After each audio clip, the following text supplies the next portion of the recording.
Warning, the song you're about to hear was not actually made by Sticky Frog. It was made by one of the bands being talked about tonight, and it is being used in a very stupid way. Viewer discretion is advised. Oh wait, this is a podcast.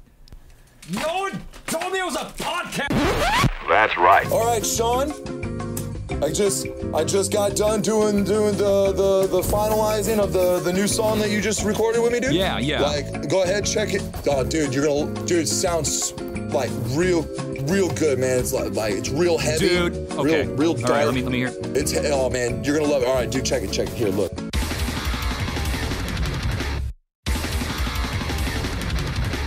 You know what? You know it? No, man, no, it's really good, dude.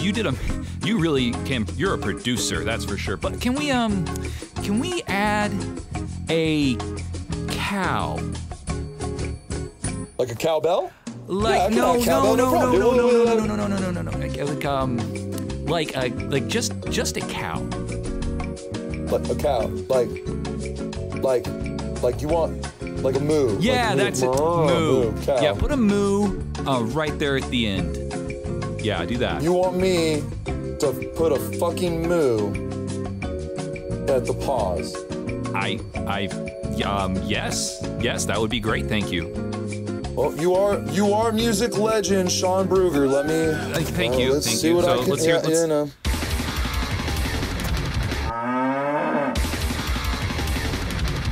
All right. I'm digging the moo. You're digging the moo. I am. Can we try a goat? A goat? Like a goat? Like boo? Like a ghost? No, like an animal that eats grass, like a cow, but it's smaller. Like fucking Baba Black Sheep motherfucker goat. Just put a goat right there in that spot. That'd be great. You know what? This is, it's really dark. It's kind of metally, satanic. Like, you know what? Maybe it'll fit. Let's try that. Let's try that. You got music legend Sean Brugger, dude. I get it. Like, I don't know. It just comes to me. I don't even know how I do it. Hey, man. Don't question the genius. I got you though, dude. I'll put it. Here we go. Let's try a goat now. Since the cow was obviously fucking ridiculous, but we'll try goat now.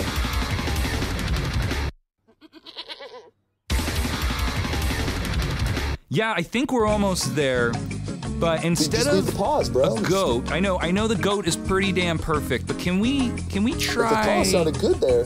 The fawns.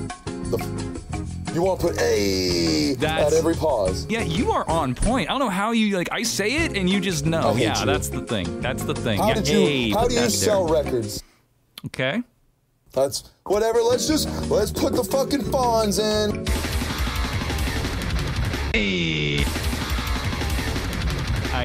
No way. I'm hearing it. I'm actually hating it. Yeah, I hate it too. I'm actually hating it. Okay. Because it's the fucking fawns. I got it. You ever heard Fran Drescher laugh? I don't know who the fuck that is. Can we put that sound in there and make it louder than everything else? I want people to hate me and then themselves. It's okay. It's all right for her to be clipping. Okay, fine. We'll just have her clipping.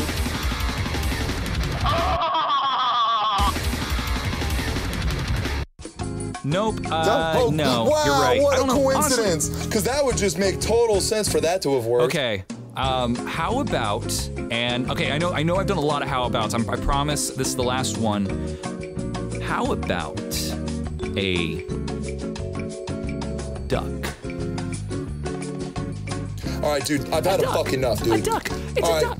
I don't give a fuck. Just put the quack. Shut the fuck up, dude. This is my fucking studio. Dude, I can't. Put the quack in the song! Okay.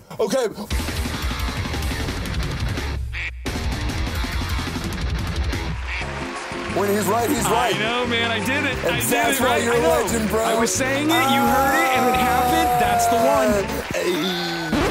That's right.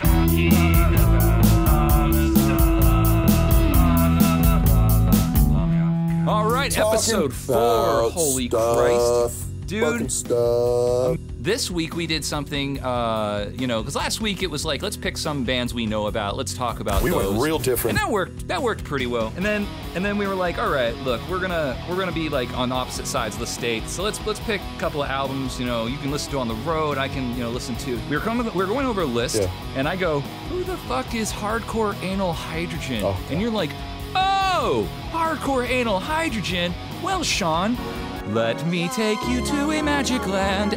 And then we start listening to this new album by them. Yeah. I'd never heard this album. I hadn't heard this new album, though, at all. Hypercut.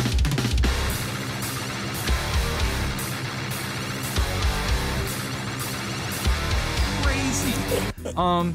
Like, okay, so like it starts off and it's got this Jean-Pierre song on the very first track. And it's very long. video game Scott Pilgrim on crack kind of sound.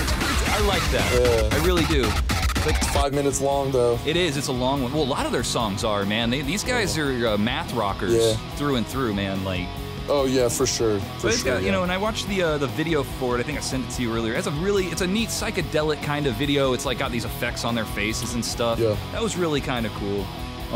So then, and then it gets to the thing that I just couldn't stop laughing at. And we were just talking about Coin, and you turn it on, and it's just this dun dun dun dun dun. Quack. Yeah. Like, what? It is funny, dude. Oh, man. So everybody does know real quick, though, we did not make that song. No, that song with the quack. This is from the album. Yeah, I edited a bunch of like different things in, but that quack is the genuine one. That they literally have a quack. And then if you make it to the end of the song, they just go into like this quack verse. Like it's literally like a duck singing a verse. I don't even know how they did that. It's like quack. Yeah.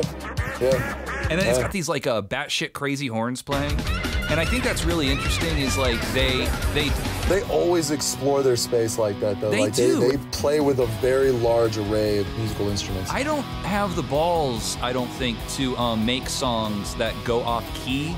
You know, like, and these guys are like they're purposely going off key with those horns and stuff to create a chaotic atmosphere. Yes. And that was just, that's really neat. Well, it's to go again, like it's math, you know, it's the math rock shit. So as long as like it mathematically comes together, a lot of people can't sit. No, and I don't mind math rock. I think it's a little pretentious sometimes, but when you hear it done this way, it's at least experimental. They're trying stuff and they're doing their own damn thing with it. You got this Sasha Mock and Martin Serkis. They're both programmers and both musicians in the band. It's two guys, and then when they tour, they have like a touring band that goes with them. Oh wow! Yeah, and cool. You know, I read some interviews with the guy, and I keep running across this, and we're gonna even talk about it again later. But this is a constant theme on this show that we keep running into. Is every time someone asks these guys, you know, oh, so do you consider yourself like punk or you consider yourself metal? They all have the same answer. It's, we want to just do what we want to do. Very obvious. Like the most... Oh, dude, it is very obvious. It is hardcore anal hydrogen. It's hardcore, it's anal, and it's hydrogen all at the same time, David. And this album, I really wanted to, like, so I familiarized myself with some of the older albums. And this one is it's a bit more polished, you know? I mean, it's definitely, there's hints of retro wave in there. Obviously, you have the weird sound effects and stuff. Yep. But some of the songs almost feel like a soundtrack to a movie, which is really bizarre. Yeah, it got weird with this one a little bit. Yeah, like things were a little different on this one than their first album, for sure. Talus, same. Yeah, there's like a lot of just notes that carry on and like a violins that'll just dun dun dun dun, you know, like what are they? So yeah, experimental's the best way to put it. And again, this is a band that if you look up, like you don't find jack shit for information. Yeah, I imagine. They started out in 2009, so they've only been around for, that's actually a pretty short time period considering the bands we usually talk about are much older. And they got 2 albums. And this one, I think if they pick their songs correctly from it at their shows and stuff, like you're gonna hear a lot more from these guys in the future. I hope so, because they're really... Well, but like the majority of the population, like, they make music for themselves, I feel. They do. And they have an excellent way to express it and let other people enjoy it the way they do. Yeah, and that's the thing, dude. Whenever we pick bands for this show, half the time yeah, I do want to hear something catchy, and like there's a lot of bands that, you know, it's like we just want to hear some damn good, easy straightforward songs. But then you find these experimental bands, and you just can't help but like you have a million questions. You hear that song with the quack again, and then you're just like, what is this? I have to know more. Every time I've shown somebody that song, they're like, what the fuck? What did he just say? And then they listen, and then of course they keep listening. I'm like the Grinch on Christmas. My smile's just getting bigger and bigger, dude. Like, I'm just sitting there grinning, dude. I dare anyone to be in a bad mood, try to hold a straight face and listen to this song. Right? It's just impossible. Oh my God, dude.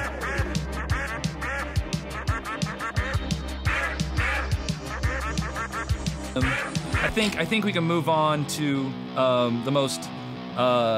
This was interesting, honestly, man. Out of the three, this next one here that we're about to do, it was definitely the one I enjoyed the most and I listened to the most, for sure. Taylor Hawkins and the Coattail Riders get the money. Taylor Hawkins and the Coattail Riders. I've been saying Cocktail Riders this whole fucking time. I've been sitting there showing it to every person I show it to. I'm just like, dude, I'm on my show this week. I'm doing this band here. I've never heard of them before, and it's just like, you know, it's really cool. So, and they're new, so it's like. I'm looking at the album and I find all of these people, and I originally thought like this must be some super group full of people, and no, it's not. These are three regular guys, but all the people that play in their bands are like these super famous people, and I think it's because the two guys, the two main guys, Taylor Hawkins and the other guy, they started playing in Alanis Morissette's touring band. They were part of her touring band, so I guess that's where they got to know people and stuff. Because the guests on this album are insane. You got Perry Farrell from Jane's Addiction. You have Dave Grohl. Joe Walsh. Oh, God. Right? Fucking Joe Walsh. Nancy Wilson from Heart and Christy Hyde from the Pretenders. And yeah, it's insane, dude. Like, there's just so many people on this damn album that are, and I was looking at the video for this album, and it has Dave Grohl's head, and it's like in a fire, like almost like Harry Potter style, you know, with the head in the fire. And it's the song is called "I Really Blew It." Well, this is gonna really hurt. And the whole like not the whole video, but like half the video is just Dave Grohl's head coming out of a fire saying, "I blew it," like, you know, like it's so weird, dude. The lyrics are crazy. Then so in that same song, it shoots over to Perry Farrell from Jane's Addiction, and he's singing about masturbation. It's like, what in the fuck am I listening to? It's like some of the album has a very like a Queen feel to it, and then other parts kind of a garage, dirty rock feel. You just don't really like hear bands like that anymore. Like, they're just not really No, you don't. I was trying to find bands to pinpoint them as. I was like, oh, this reminds me of Collective Soul. Oh, well, this reminds me of Elton John. Oh, this reminds me, and that's the thing. They're just, every song kind of has its own sound, and it's just a really comfortable chill album. It's a good album to just put on, like, during a trip or something, and just like in the background. It was really good. I was really impressed by it. Yeah. Don't know what it is about Dave Grohl. He's Dave Grohl. But when he starts singing, it's just so recognizable. He has one of those voices, you're not going, oh, could that be? It's like, no, you know it's Dave Grohl. Yeah, he's fucking Dave Grohl, dude. Oh, and dude, you can tell, like, he was, like, at the studio with these guys, and he was like, hey, like, like 8 pots so you of guys coffee? Want me to come back tomorrow? Because there's, like, multiple songs on this album where it's just like, and Dave Grohl again. It's like... No, Joe Walsh, he shows up, he's like, all right, I got my day, you guys got your day with me. And Dave Grohl's like, I'm good, I got nothing, man. You guys want to just make some music or some shit? Like, I mean, the fact that they were even able to... just the most likable person. Yeah. Well, he is. Dave Grohl, so according to what I've heard, he is just like an absolute, like amazing human being with just like mad energy and just so fun to be around. Even though he's a little, well, he drinks like what was that? Somewhere like 8 pots of coffee or some shit a day. Like, he just downs coffee nonstop, and I don't think he does any drugs. Like, I think he just drinks coffee all fucking day, and so like he's just this ball of fun. Dude, have you ever watched him play drums, dude? Like, he's insane when he plays drums. Yeah, he has that song from back in the day where he played, again, another band he played with, Queens of the Stone Age. And his drum part was kind of just the thing that made that song. Oh, I mean, Queens of the Stone Age are very talented, but Dave Grohl's drums were insane. Oh, well, legend. Do you think the others were doing heroin too, or just Kurt? Oh, in Nirvana? Yeah. You know, probably not. I mean, like, usually you have the members who do it and they either die or they live long enough for us to be able to tell they did it. And Dave Grohl does not look like he Such an innocent. You got an album that has both Dave Grohl, but I said it also has Perry Farrell on it from Jane's Addiction. And Jane's Addiction, those guys were definitely on hard drugs, and you can tell when you look at this dude. Oh, man. I always feel really bad when I say bad things about Perry Farrell, because I understand, like, you know, drugs happen and shit. And he's so talented. I always loved Jane's Addiction. Like that, and now he's playing with other bands again. He's getting back out there. He's probably got it together. We've discussed in the past, I think it's that rule of 27, where like so many musicians died. Kurt Cobain, Amy Winehouse, Jimi Hendrix, Janis Joplin, Jim Morrison, Robert Johnson, Brian Jones, Ron McCartney, Chris Bell, Dee Boone, Richie Edwards. It's like that's around the time your body is saying, "Look, we had our fun, we're shutting down. But hey, you're about to turn 30. You need to stop now." And before we move on to the final band, I just want to point out something. We did a really good job of picking oddity genres today. Like, we did really good. We got experimental with this week, I feel. Like, we've had a pretty consistent pattern. Punk band, punk band, punk band, punk band, punk band, punk band. And we did something different this week. And now, let's talk about a punk band. But it is a punk band. But I gotta say, dude, like it was like a weird transition of like psychedelic rock transforming into punk. Yeah. And absolutely. by the way, the name of the band is The Addicts. Smart Alex. What was the name of the album? Smart Alex. Smart Alex, the Addicts. Yeah. So the name. I bet that wasn't planned at all. Well, it's interesting, man. If you ever seen the movie Clockwork Orange and you listen to this band, you will see they must really love that movie so this came out after the movie. Oh, I see. It released in '85. Yeah. They wrote it in '82. Yeah, I was okay. I'm glad you pointed that out. 3 years in production. Wow, that's amazing.